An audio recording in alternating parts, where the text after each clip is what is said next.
Kamusta mga kabasketball? Ito ang iSport Zone NBA Rasyon, isang baksak na mga balitang basketball sa loob lamang ng ilang minuto.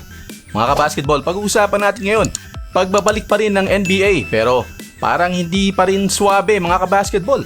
Nagtalaga na nga ang NBA ng return date at ito ay July 30. Iniurong nila ng mas maaga mula dun sa earlier na announcement nila na July 31.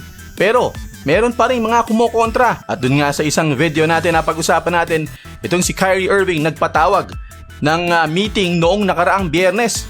At ang sinabing ang dahilan ay hindi daw dapat bumalik ang NBA gayong merong mga social unrest dito sa Amerika, yung patungkol nga sa racism dahil sa pagkamatay ni George Floyd kamakailan lamang. At yun nga ang ipinaglalaban nitong mga karamihan sa mga NBA players na alam naman natin na mga African American. Baka raw makalimutan yung kanilang ipinaglalaban sa panahon ngayon dahil magsisimula na naman ng NBA. Ayon kay Stephen Jackson, former NBA player at malapit na kaibigan nitong si George Floyd, ay kapag daw nagkaroon na ng NBA at ng mga tao ay nakatutok na naman sa playoffs, sa finals, ay makakalimutan na ang kanilang mga ipinaglalaban. Pero sa isang banda, ito namang si LeBron James, ang kanyang stand, ay kaya naman daw niya na magsalita at makipaglaban patungkol sa mga social issues kahit naglalaro. May punto naman si LeBron James dyan mga kabasketball. Ako naman ay sumaside dito kay LeBron James sa puntong ito. Dahil mga kabasketball, bakit kinakailangan tumigil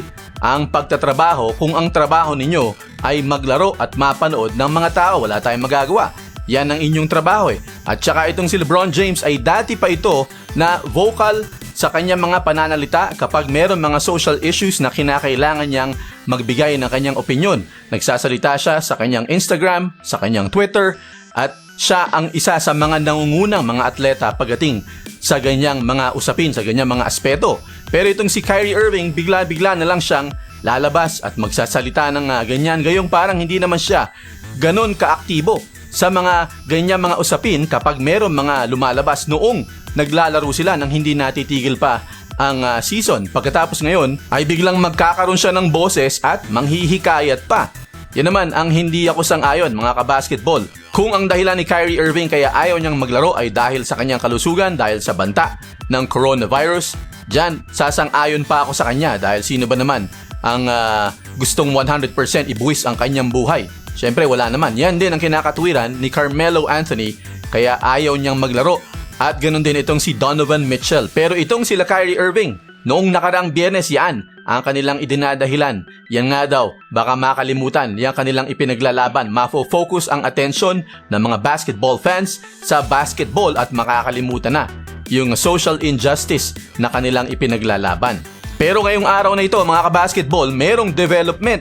Meron silang 5 na binanggit na mga concerns sila bukod pa doon sa social unrest. Mamaya, malalaman natin yan. Bukod kina Kyrie Irving at kina LeBron James at sa pagbabalik ng NBA ay pag-uusapan din natin itong si Rudy Gobert at ang kanyang kontrata at si Nikola Jokic na nabalitang maaari daw na-expose sa isang player na nagkaroon ng coronavirus. Pero bago yan, paalala lang kung ngayon ka lang napadpad sa ating channel at sa ating mga subscribers na din na bisitahin ng video section dahil minsan nagtatanong nasa na daw ang ating bagong video at minsan naman boxing ang unang napanood na video, hindi ninyo alam na meron tayong basketball videos and vice versa. Punta lang kayo sa ating video section, i-click nyo lang yung logo ng iSport Zone. Kung kayo'y nasa mobile, i-click nyo lang yon, mapupunta kayo sa homepage and then hanapin niyo yung videos na nakalagay, yung icon. I-click nyo, makikita nyo lahat doon ang ating mga videos at baka meron na mimintis yung iba nating mga kabasketball na hindi nakapanood nitong mga nakaraang araw. At kung bago ka lang dito sa channel na ito, welcome na welcome kang mag-subscribe.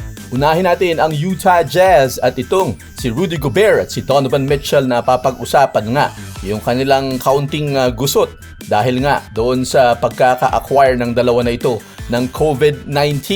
Si Gobert ang unang NBA player na nagpositibo at naging dahilan nga ng pagkakasuspindi ng buong season. At maraming naniniwala sa loob at labas ng Utah Jazz na isa ito sa magiging dahilan sa mga desisyon na kinakailangan gawin para sa roster ng Utah Jazz sa hinaharap. Pero ayon sa Jazz management, wala naman daw silang interes na i-trade ang sino man sa dalawang ito. Pero binabantayan pa rin ng Jazz management ang sitwasyon dito kay Rudy Gobert. Si Donovan Mitchell ay magiging restricted free agent sa 2021 at siguradong makakatanggap nga ito ng max offer mula sa Jazz pag dumating ang panahon na yun. Si Rudy Gobert naman ay magiging unrestricted free agent sa 2021 at pwede na rin siyang tumanggap ng super max deal dahil nauna ito kay Donovan Mitchell. Tandaan mga kabasketball na magkaiba ang max sa super max. Ang super max deal ay binibigay lamang sa mga players na nagserbisyo na ng 7 hanggang 8 taon. Ayon sa Jazz management, kapag hindi pumirma ng contract extension, itong si Rudy Gobert o magkaroon ng problema ay magiging available ito para sa mga usaping trade.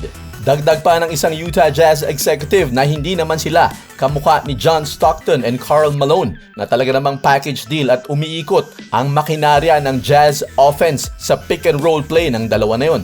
Ayan ang isang babantayan natin dito sa Utah Jazz pagkatapos ng 2021. Dumako naman tayo sa Denver Nuggets. Napag-usapan si Jokic noong nakaraang linggo at itong mga nakaraang araw dahil nga sa malaking timbang na nawala dito. Ang laki nga ng ipiniyat nito. Pero ngayon pag-uusapan na naman si Nikola Jokic dahil na-expose siya sa isang player sa Serbia na nagpositibo sa coronavirus. Dumalo si Nikola Jokic sa isang exhibition game para parangalan ng isang veteranong coach na si Dejan Milojevic. Makikita sa larawang ito na nakatayo itong si Nikola Jokic kausap ang dalawang players at ang player na nagpositibo ay yung player na nasa likuran niya na nagngangalang Nikola Jankovic o may palayaw na Yanker. Nangyari ang laro noong Huwebes, June 11 at pagkatapos ng 4 na araw ay nagpositibo nga sa testing itong si Jankovic. Kung papansin niyo mga kabasketball ay tila wala silang social distancing. Yan ay sa kadahilanan ang Serbia ay isa sa pinakamababa ang rate ng infection sa buong Europe. Meron lamang silang 12,251 cases, 11,348 ang nakarecover, magandang recovery rate, at 253 pa lamang ang namamatay as of Sunday, June 14. Kaya naman ang mga sports events doon ay pinapayagan na ang full attendance ng mga fans. Hindi lamang sa basketball, maging sa soccer na kung saan may naglaro na talaga namang sold out ang stadium. Sa ngayon habang ginagawa ko ang video na ito ay wala pa namang balita tungkol sa kalagayan ni Nikola Jokic.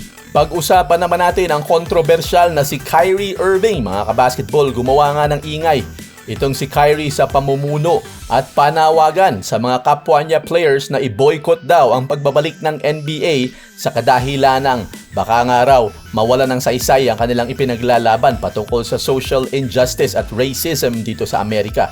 Ang grupo ng mga NBA players na gustong i-boycott ang pagbabalik ng NBA ay pinangungunahan nga ni Kyrie Irving, kasama rin dito ang veteran shooting guard ng Los Angeles Lakers na si Avery Bradley na sinusuportahan din naman ng Lakers center na si Dwight Howard.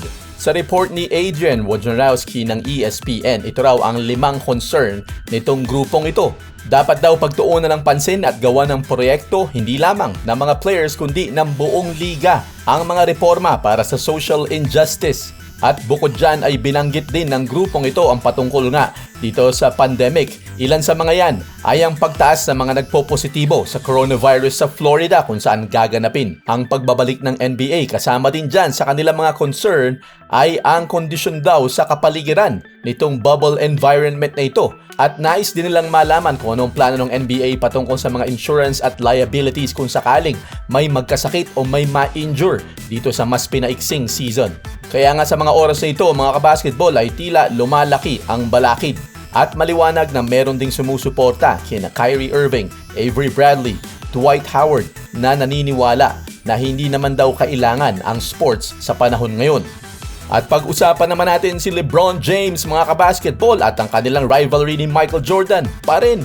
Napapag-usapan sa loob ng NBA at mga insiders kung bakit gustong-gusto ni LeBron James na magpatuloy ang season kahit na may banta itong COVID-19. Ito daw ay dahil sa kalalabas nga lang nitong documentary series ng ESPN na The Last Dance. Kaya naman sa kanilang rivalry ni Michael Jordan ay lalong lumaki ang lamang nito dahil nalaman ng mga bata-batang fans kung gaano kahusay si Michael Jordan. Marami daw mga NBA League executives na nakikita na hindi pa malalamangan ni LeBron James si Michael Jordan kahit manalo pa siya ng ika-4 na titulo niya ngayon sa Lakers. Kinakailangan daw at least makalima man lang siya. At ang masama dyan ay kahit manalo siya ngayong ika-4 niya, ay magkakaroon ito ng asterisk dahil nga sa mas pinaiksi at dahil sa kondisyon mentally ng mga players dahil sa COVID pandemic. At bukod pa riyan ay baka maraming hindi maglalaro kaya hindi magiging kompleto ang bawat koponan. Ayon sa isang Eastern Conference executive, mga kabasketball, hindi ito galing sa akin, sisiguraduhin daw ni LeBron James na matuloy ang mga laro dahil ito ay may malaking impact sa kanyang legacy. Alam daw ni LeBron James na ang pagkuha ng isa o dalawang titulo pa ay maglalapit sa kanya doon sa titulo na greatest of all time. Kaya lang pag hindi nga natuloy itong season na ito ay mababawasan na naman siya ng isang tsansa at dahil umiidad na siya ay iilan na lamang ang tsansang maaring makamit niya at bibihira yan na nandun ka na. Kumbaga top na sila ng Western Conference nga at dahil nabigo na nga siya sa 6 sa 9 na subok sa NBA Finals ay nauubos na ang kanyang mga pagkakataon dahil na rin syempre ito sa kanyang pag-edad. Alam naman natin lahat mga kabasketball na walang nananalo kay Father Time kung tawagin. Mga kabasketball, kahit meron ng nakatalagang petsa sa pagsisimula ng NBA at yan nga ay ang July 30 pero parang hindi pa rin swabe Pero sabi nga nitong si Patrick Beverley ay pag sinabi ni LeBron James na maglalaro tayo ng basketball ay maglalaro tayo ng basketball. Hawak daw ni LeBron James ang kapangyarihan kung sila'y magbabalik, maglalaro o hindi. Pero malalaman natin yan mga kabasketball dahil nga dito sa mga umaalmang players na sana naman ay hindi dumami. Pero nga sa isang banda kung patungkol sa kalusugan ng pag-uusapan ay wala naman sigurong tututol dyan kung yan ang dahilan ng lahat ng mga players na ito. Bantayan natin ang mga developments yan mga kabasketball at makakaasa kayong ibabalita natin yan dito sa iSport Zone. Mag-iwan ng comment, click like, share, and subscribe. This is iSport Zone.